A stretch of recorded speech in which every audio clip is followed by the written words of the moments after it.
As Jesus and his disciples were on their way, he came to a village where a woman named Martha opened her home to him. She had a sister called Mary, who sat at the Lord's feet listening to what he said.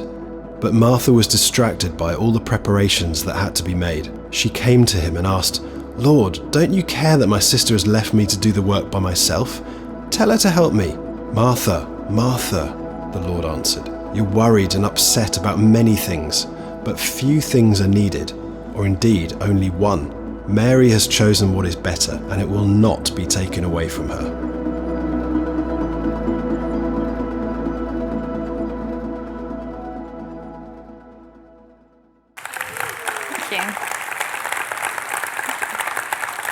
It's great to be with you all today, whether you're joining online or in Cambridge, or whether you're here in the room.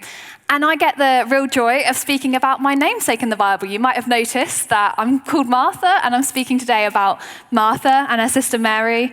And people do often find it amusing that I'm called Martha, because I love to be in the kitchen. I'd be there all day if I could. I love cooking and baking. I love feeding people and having people over. So my parents did a pretty good job of naming me. And lockdown was great for me in some ways, because it meant I got more time to cook. And with restaurants not open, it was kind of all we could do to eat. So I used the time to practice some cooking. When the takeaways were shut, I decided to try some takeaway food that I've never done before. I tried fried chicken and curry and stuffed crust pizza. That was a good one. Although not everything went quite right.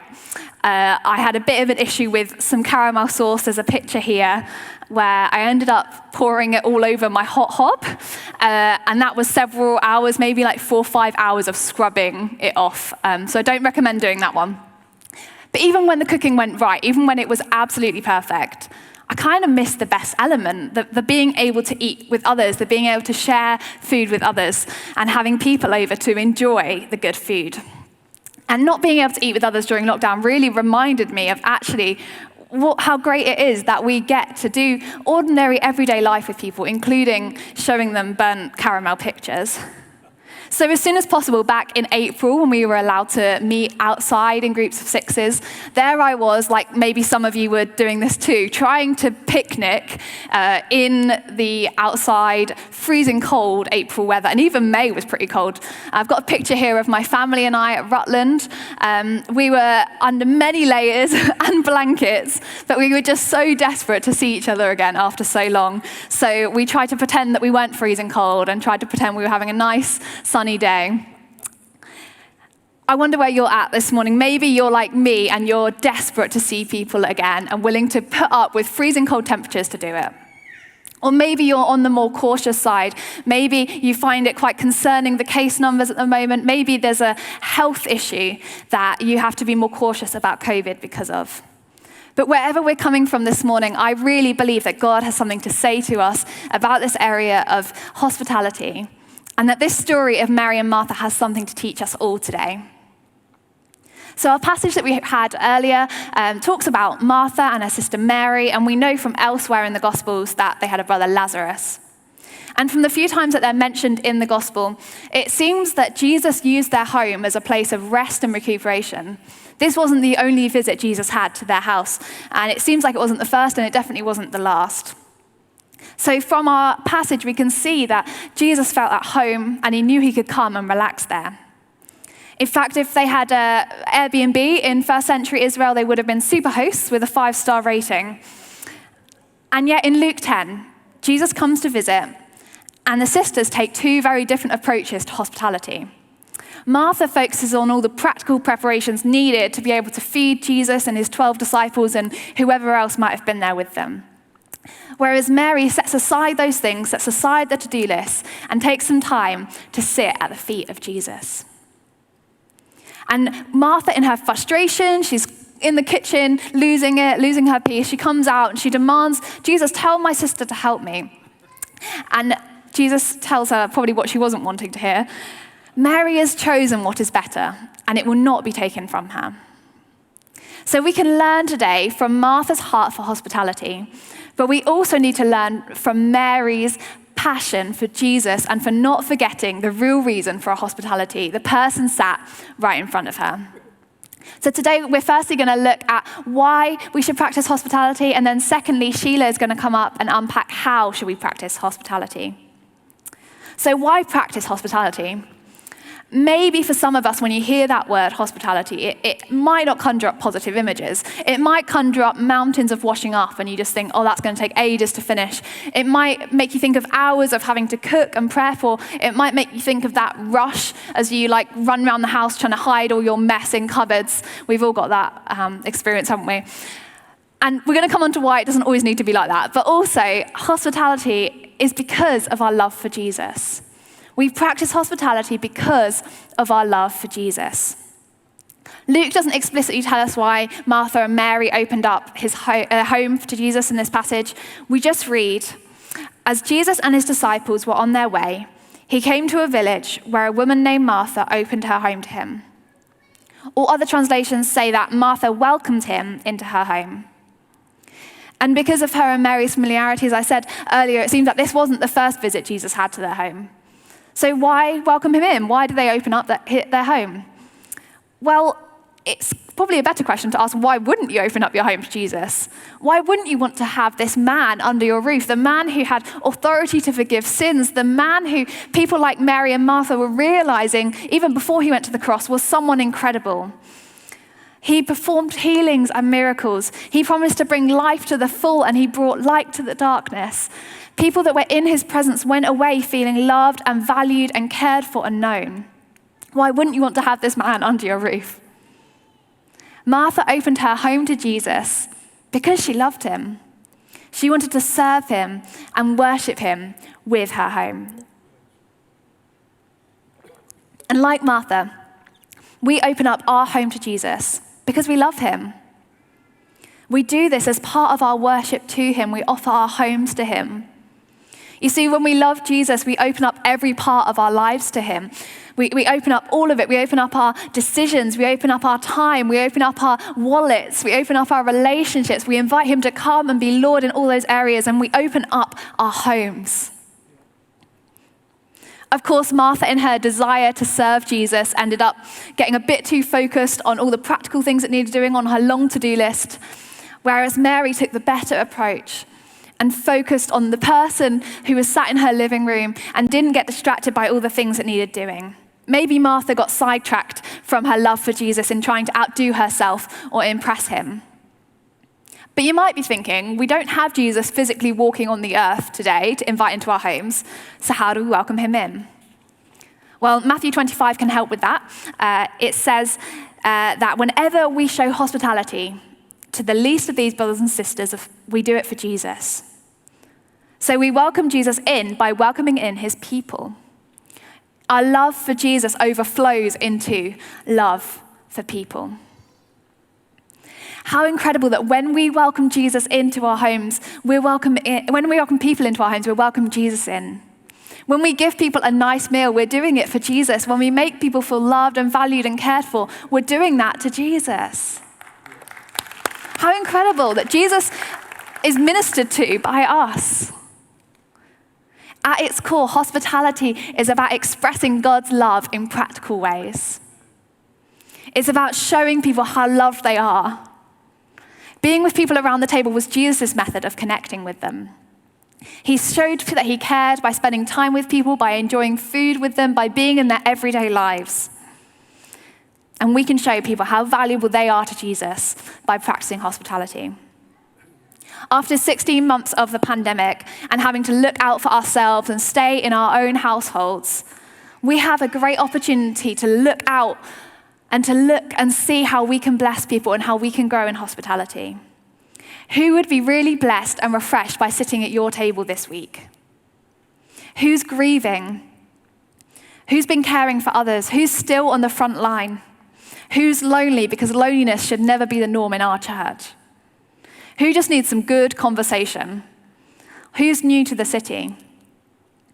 On the day of the Euro finals, after our in-person service in Cambridge, there was a new guy there who was just moved to the city, and my husband John and I met him, and we said, have you got anyone to watch the game with tonight? He said, no, so we invited him over. We already had some people coming around for a barbecue. And he came over, and actually it was people coming over were part of our life group, so he met them, and he was like, yeah, this sounds like a cool group, we'll be part of this life group. And the even more impressive thing is that he came to our life group after he'd witnessed John and I screaming at the TV during penalties.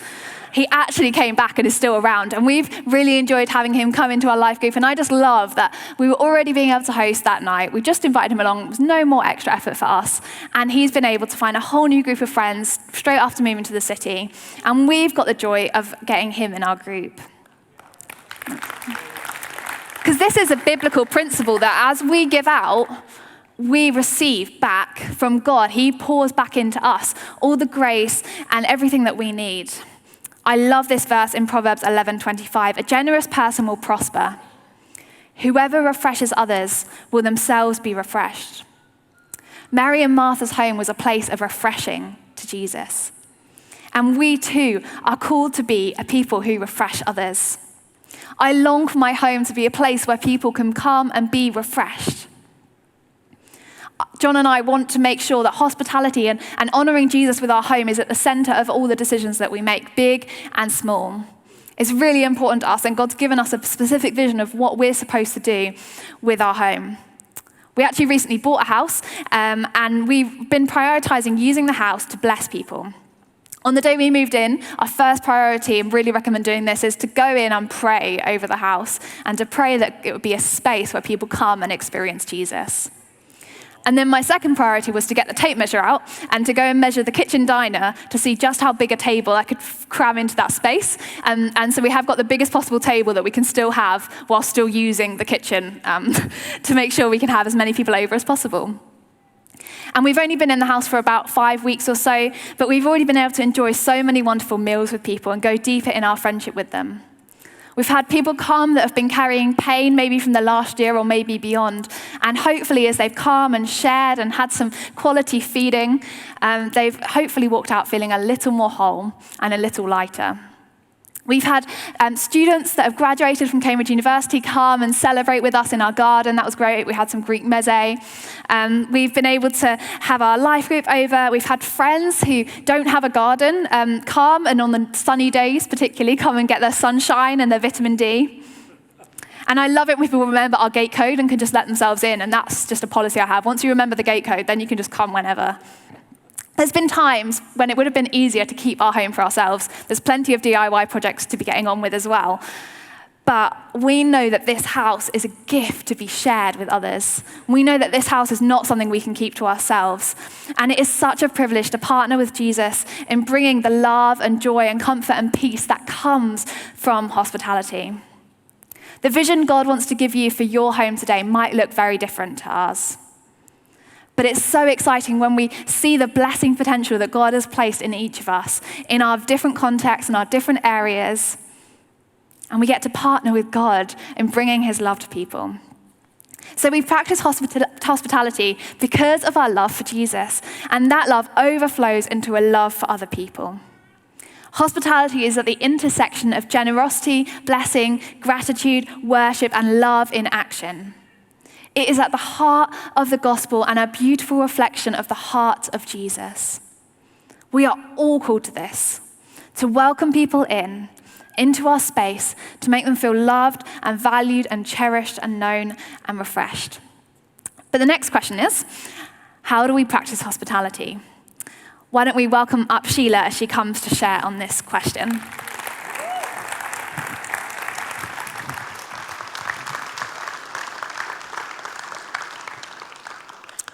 Thank you very much, and good morning to you all.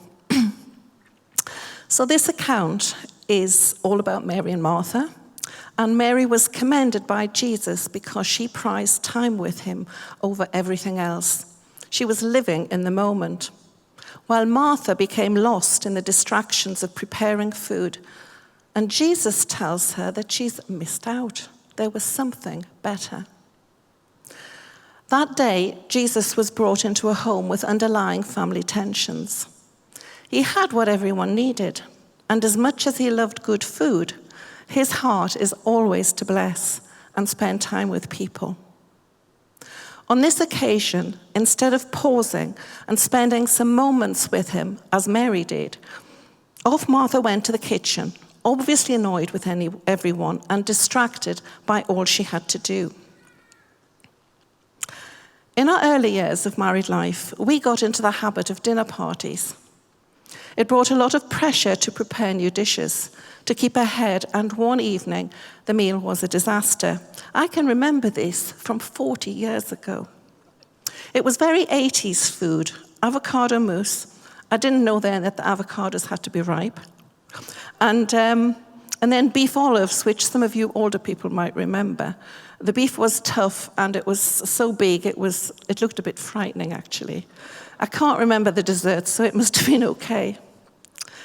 Afterwards, a good friend who was also a guest asked me if the food I cooked was more important than those I had cooked for. Was our friendship not more important? Well, that was a turning point for me. Thereafter, we had homely suppers around the kitchen table, everything and anything with mince, spag bol, or a big lasagna, lots of bread. That old table witnessed hundreds of stories of life's challenges. Disappointments, successes, tears, hilarity, and love, and it had its fair share of stains and etchings too. A key lesson that we can learn from this passage, as we've heard before, is that hospitality is different from entertaining. We need to be focused on blessing and not impressing, to value spending time with people over trying to make things perfect. I believe that a grace is available for hosting, for welcoming others. And we need to ask for and receive this grace each time we invite people around our table. And this grace is for us all, and it puts would-be distractions into perspective. I do this myself because I've learned that not all food or guests behave in the way that I might have expected. And God's grace brings us peace in place of tensions. I think Mary had already learned this from being with Jesus. Martha was faced with a big task of feeding many hungry folk, and this was the very time that she needed peace and encouragement. We're not told what these distractions were, but we can imagine lots of distractions and obstacles in our own lives, can't we? Perhaps you might say, I can't cook. Well, we don't have to. We have supermarkets everywhere where we can do last-minute shopping. You can't go wrong with a pizza and salad. What's not difficult about whacking a pizza into a hot oven and opening a bag of salad? Martha tells me that in Cambridge, Hannah even managed to make a stir-fry in her microwave. Well done. You might say, I don't know what to talk about. Then ask questions. Mike, my husband, does this all of the time and learns so much about people, and they feel very loved. After the usual hobbies, holidays, and jobs, ask people a bit about their family history. People in this family come from all over the British Isles and all over the world, and their upbringing, their childhood is very different from ours and very interesting. People will see my home or my garden. Well, only you notice things like untidiness or the bathroom should have been cleaned. Others don't, really. Or you may fear that your home is going to be messed up. But the more we get used to sharing our home with others, this will matter less and less. I like a reasonably tidy home, but it's to be used and it's to be lived in. And our family and their dogs have helped us not to be precious about it or the lawn. What about our children? Well, children learn to be open-hearted and generous in this, and they will also learn to be confident and able to converse easily, which is a great lesson for them in life. Or perhaps you say, I don't have a place to host anyone. Perhaps you're sharing a house with others who aren't keen for you to invite people around, or you're a student. Jesus was hospitable where he was, whoever's home he was in. And we can be creative about the things, about the places where we host folk, maybe a fish and chips on the beach or a picnic in the park. What about the extra cost? Well, there's no rules that say we've got to make a massive meal. How about a bacon butty at breakfast or a lunchtime sandwich? Tea and scones, dessert and coffee, or just a cup of tea and a biscuit? Or we could ask everyone to bring part of a shared meal.